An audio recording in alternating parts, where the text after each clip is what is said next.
What's up everyone, my name is Alpha and today we're back for another Pokemon challenge video. Today we're on Pokemon Alpha Sapphire and today's challenge will be can I beat Pokemon Alpha Sapphire Hardcore Nuzlocke shiny only bug type Pokemon.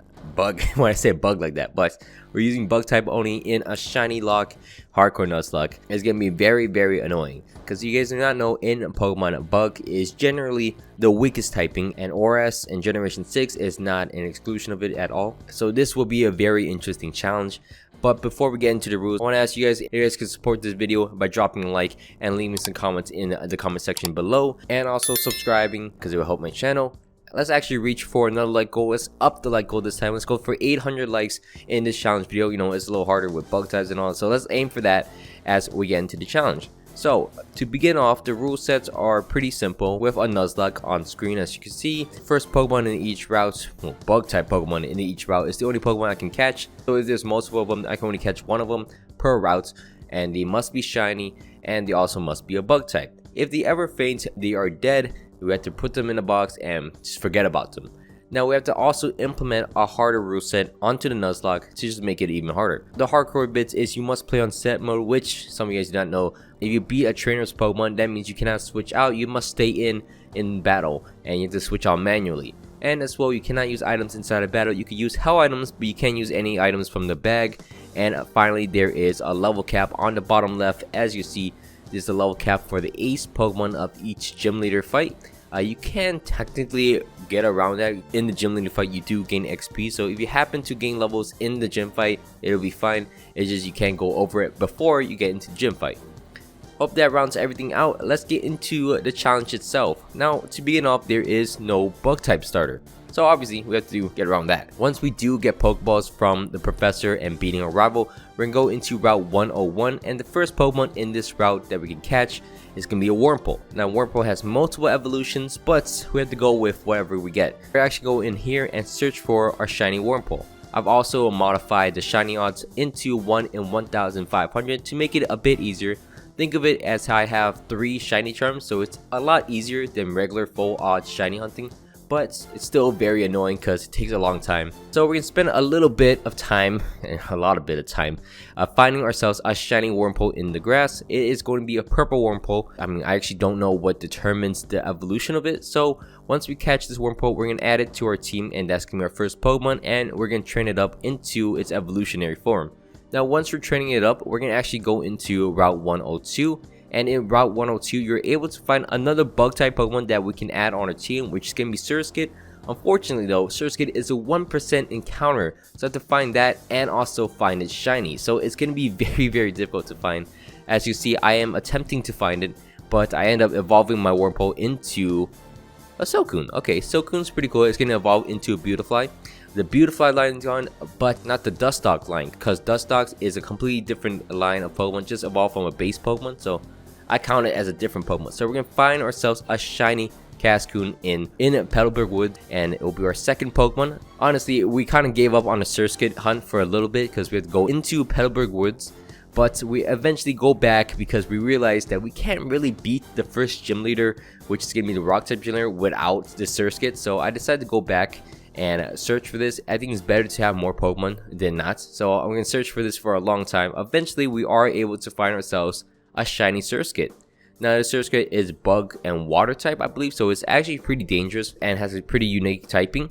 So we're going to add the Surskit on our team. As for the shiny form, it's looking amazing. I've never seen shiny Surskit into right now. So we're able to catch ourselves a Surskit, one of the rarest shinies possible because it's a 1%. And we're going to go up into Rustboro City where we're going to find a bunch of berries. As I said, in the solo run of this week, we're going to get all the berries we can, because in Hoenn it's very imperative to find all the berries because, you know, it's a nice hell item to regain your HP most of the time and also utility. From there though, we're going to go into Route 116, and surprisingly, this is where you could find Ninkatas. I thought you find Ninkatas in Petalburg Woods. Did he change that? I feel like you could find Ninkata in Petalburg Woods, but I guess I am wrong on that. But you're able to find Ninkatas here, and we're going to spend a little more time catching ourselves a Ninkata. You can't even see Surskit in the layout, but it is the third member in our team. If you can squint a little, you can see it. Change the layout later. Once it evolves, if it gets there, obviously, it will look better.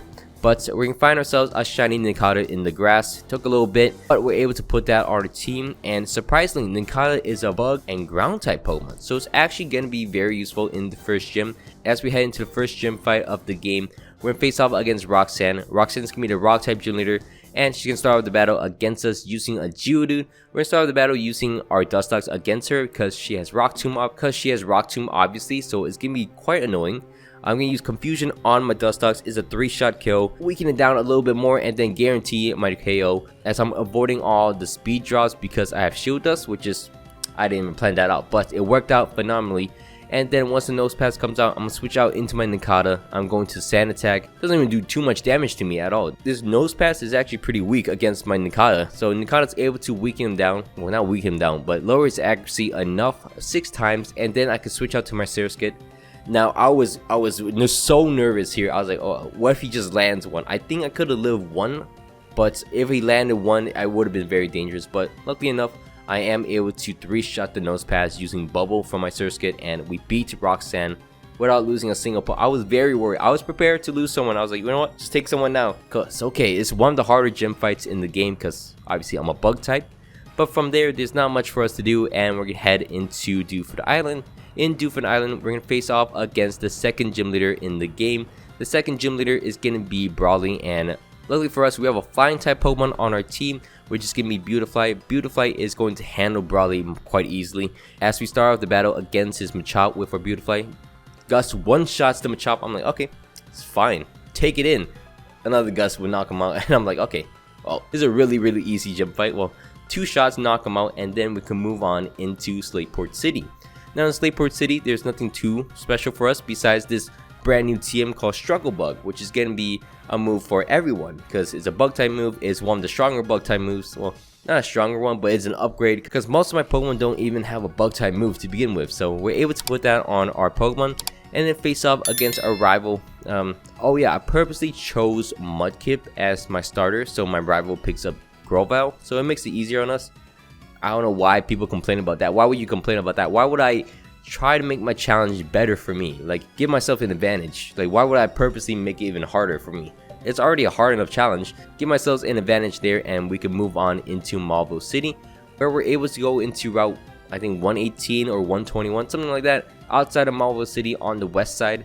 2 things we're going to do purposely. We're not going to evolve our Nincada into a Ninjask right now, because we need to keep its ground typing just for the next gym.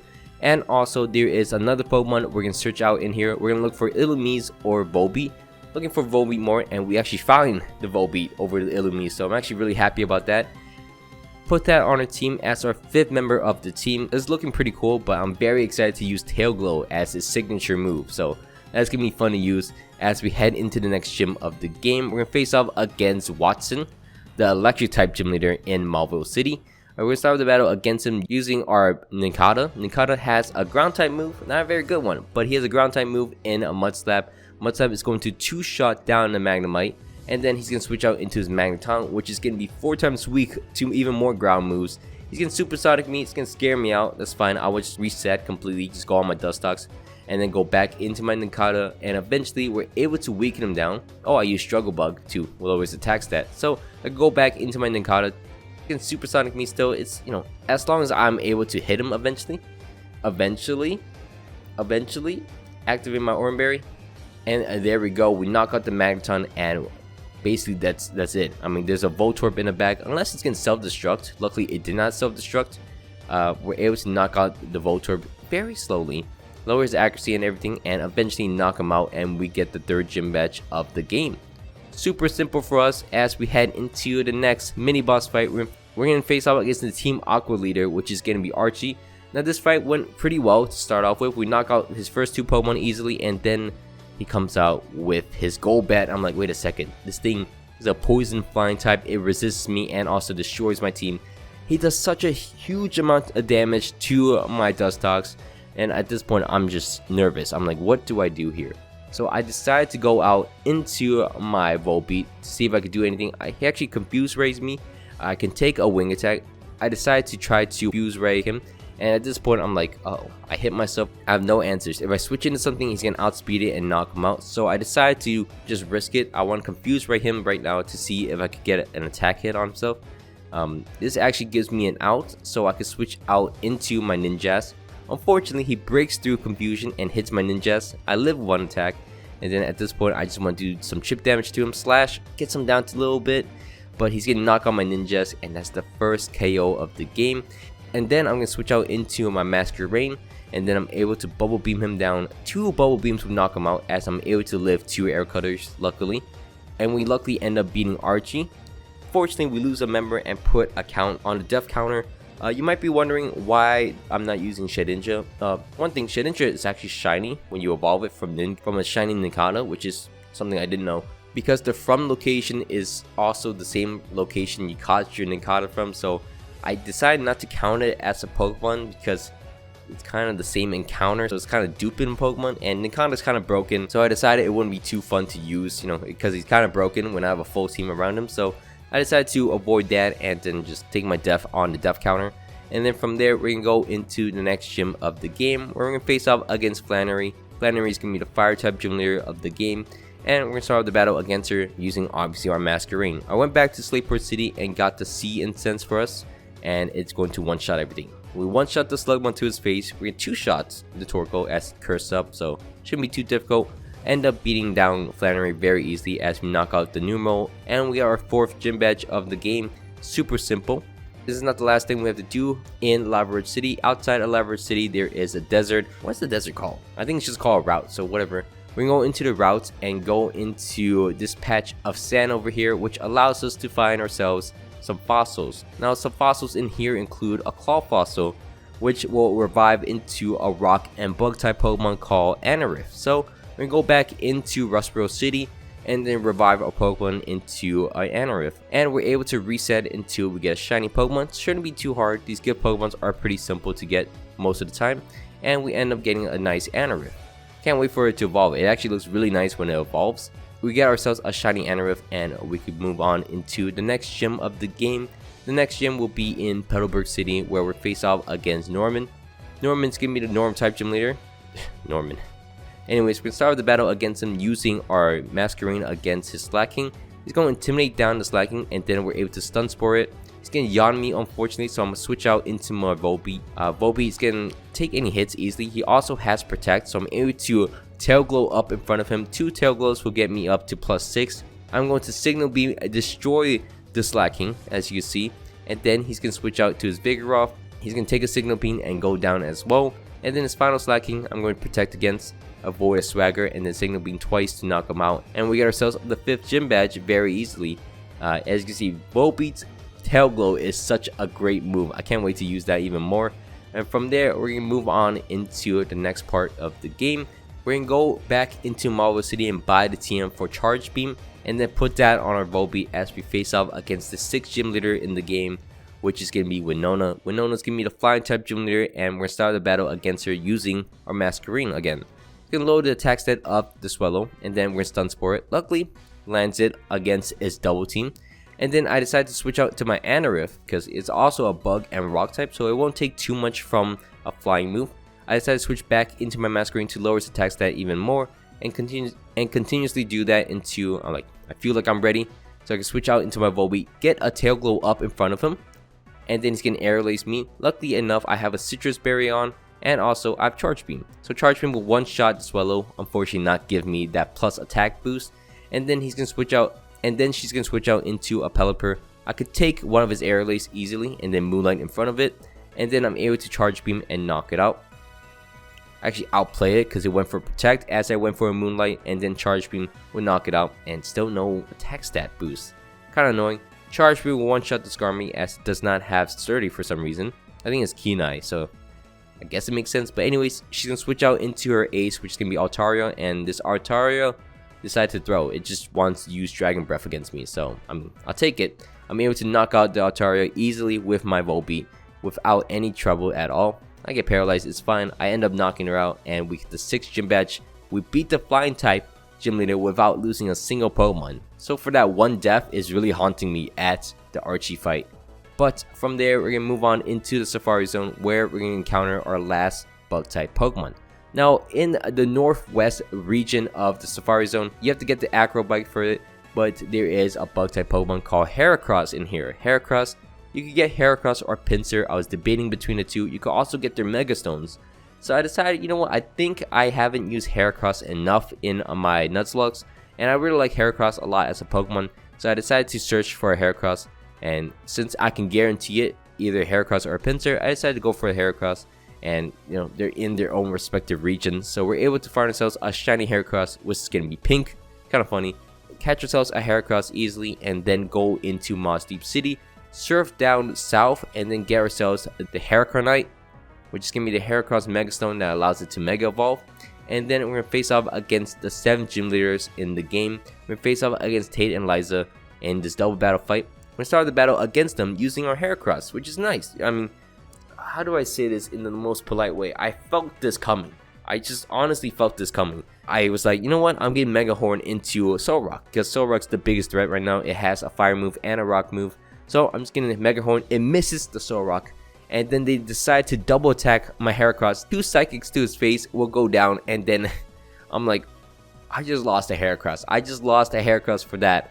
I was so angry that that happened. I was like, I just lost the Heracross. The Heracross was my Pokemon. I chose it. It's the only thing I really chose, like, I could get. So I decided to switch out into my model now. Really cool shiny, but I'm able to Bug Buzz, knock out the Solrock, and also Bug Bite to knock out the Lunatone.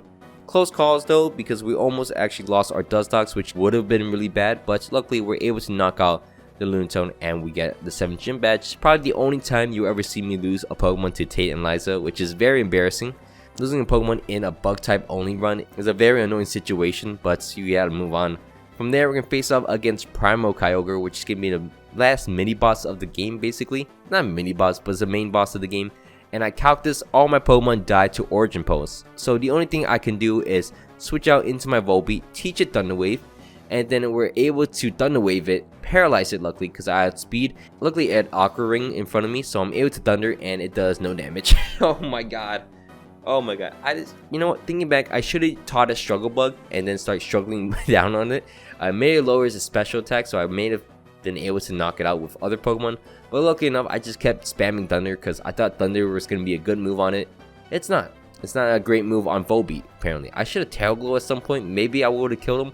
But the whole point of this is he just kept getting paralyzed. And luckily enough, I dodged a lot of Origin Posts. But unfortunately, at the very end, he ends up Ice Beaming, knock out my Volbeat. And that is the end of that. Luckily enough, I can switch out to my Dustox, which will knock out the Kyogre. And I mean, at least we beat the Kyogre. So all of Volbeat's effort was not to waste. And we end up beating Kyogre, and then we can move on into the final gym of the game, where we're going to face off against Wallace. Wallace is going to be the 8th gym leader in the game, not Watson. There's a little meme on my channel where I call Wallace Watson, but we're going to start the battle against Wallace with my Beautifly. Beautifly is getting Quiver Dance right in front of the Love Disc, and I mean, this should be it, because Beautifly is actually really broken. Well, not Beautifly is broken, but Quiver Dance is really broken, and as we're able to knock out the Love Disc, did not knock out the Milotic for some reason, but we're able to 2-shot the Milotic and knock him out. And then he's going to switch out into a Celio, which we're able to 1-shot, knock him out. His Wish Cast goes down in 1 shot as well. It's interesting. Maybe I have Tinted Lens on my Beautifly. Maybe that's why I did so much damage. But I'm able to knock out the Sea King, and that will be the end of Wallace, and we get our 8th gym badge of the game pretty easily. And now we can move on into Victory Road, where we got very lucky here. I'm like, okay, the only way I could beat this is setting up right now. I take 2 Petal Blizzards and a bunch of Toxic and Leech Seed damage. I was hoping I could survive this. Luckily enough, I survived the poison, and then I can outspeed the Glade and then knock it out using Air Cutter. And we survived the Wally fight at the end, but that could have been really bad. Anyways, moving on from there, we're going to move on into the Elite Four challenge itself. We're going to face off against the Elite Four, and first off, we're going to face off against Sydney. Sydney's going to be the Dark type Elite Four member. Shouldn't be too difficult, as we start off the battle against him using our Masquerain. Masquerain is getting Quiver Dance right in front of the Mightyena. Unfortunately for us, it Swagger, so I'm confused. I'm just going to wait a few turns until I get unconfused. And I forgot to actually teach it Roost. Luckily enough, I snap out of Confusion. Oh, I didn't snap it out. Well, that was a risky move. I thought I snap out of Confusion that turn, but Absol's going to come out. Luckily, I snap out of Confusion this turn and then knock him out using Bug Buzz. And then he's going to switch out to his Shift Tree. Almost knocks me out with a Fake Out, but I'm able to Bug Buzz, knock him out. And then he's going to switch out into his Sharpedo and his Cacturn, which will all go down as we secure well, we don't secure anything. We beat the first Elite Four member. And from there, we're also going to teach our Masquerain has a huge move pool, so we're going to switch up some moves. We're going to teach Masquerain Shadow Ball in place of Skull for now, as we face off against Phoebe next. Phoebe is going to be the Ghost type Elite Four member. We're going to start the battle against her Dusclops using my Masquerain. Masquerain's getting Quiver Dance, obviously, and then take a Confuse Ray again. So it's confused still. I'm going to try to Quiver Dance once again. I get it off, and then it's going to curse me. So I'm like, ooh, I gotta speed this up. Hopefully I don't hit myself in confusion. Shadow Ball will one-shot Dusclops from that range, and then I can hopefully knock something out at this turn. I get faked out by the Sableye and then get cursed again. I'm like, I can't stay in. My Masquerain's gonna die, so gotta use the last three. I switch up to a Beautifly, which is a bad play because it power gem me, and I'm in a bad situation now. I decided to heal up, roost up, look at it, drop my flying type in this, and then Bug Buzz will one-shot the Sableye, luckily.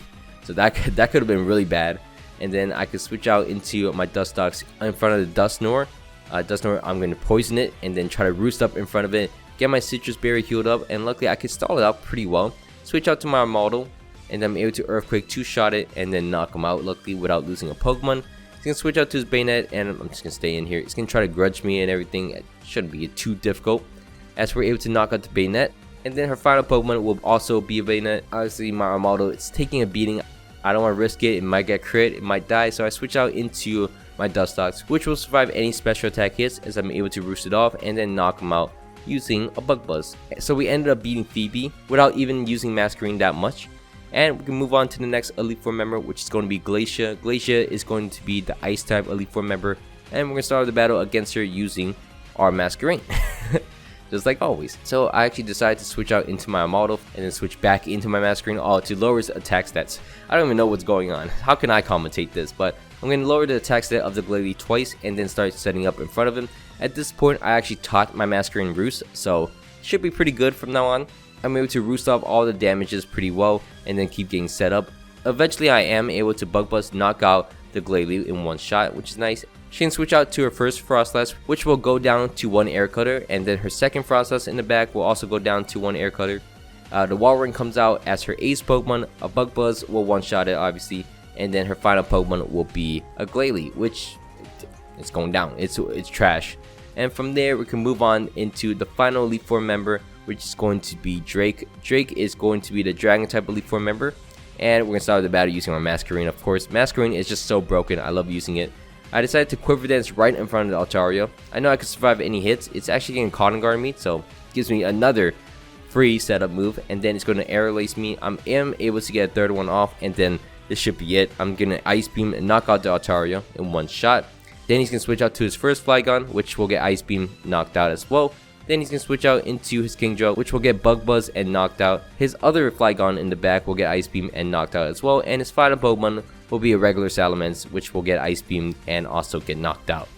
So we end up beating Drake without any issues at all. Now we move on to the champion of the game, where we're going to face off against Steven Stone. Steven Stone is going to be a Steel type, mostly Elite Four member. He's trying to specialize in it. He's also a Rock type Elite Four member, more like minerals. Anyways, he can start off the battle against us using a Skarmory. I'm going to start off the battle using my Masquerain because I felt I was trying to feel it out. I was trying to get a burn on the Skarmory. It does not get burned, it actually poisons me. So somehow he gets the status move off against me first, but eventually I do get the burn on him, and then I just want to just scald him down.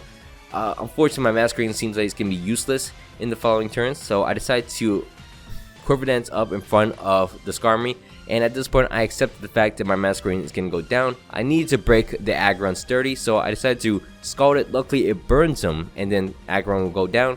Masquerain unfortunately will enter the Shadow Realm, but it's not in vain though. We took down two of his Pokemon, so I could set up using my Beautifly against the rest of his Pokemon. So he's going to switch out to his Claydol. Beautifly is able to Quiver Dance right in front of the Claydol, and I'm able to get +6 on it very quickly.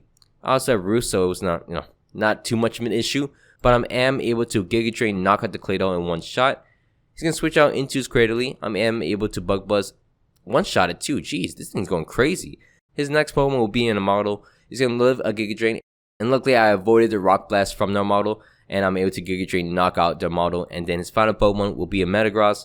I'm able to Bug Buzz, knock it out in one shot, and that will be it. That will be the end of the game. We ended up beating Steven Stone. We ended up beating the challenge. Can we beat Pokemon Alpha Sapphire Hardcore Nuzlocke with only bug shiny Pokemon? Yes, we can. There's a lot of depths and a lot of obstacles in our way, but we did do it. So I want to say thank you so much for watching all the way to the end. I hope you guys all enjoyed this video. It means a lot to me that you guys come out and support the channel and support these videos. If you guys want to see more of this content, just let me know in the comments, and also supporting it by leaving a like and subscribe, because I post weekly. I'm trying to be posting more often than not, so check that out in the coming weeks. And anyways, my name's been Alpha. Hope you guys all had a great day. I'm out. Peace.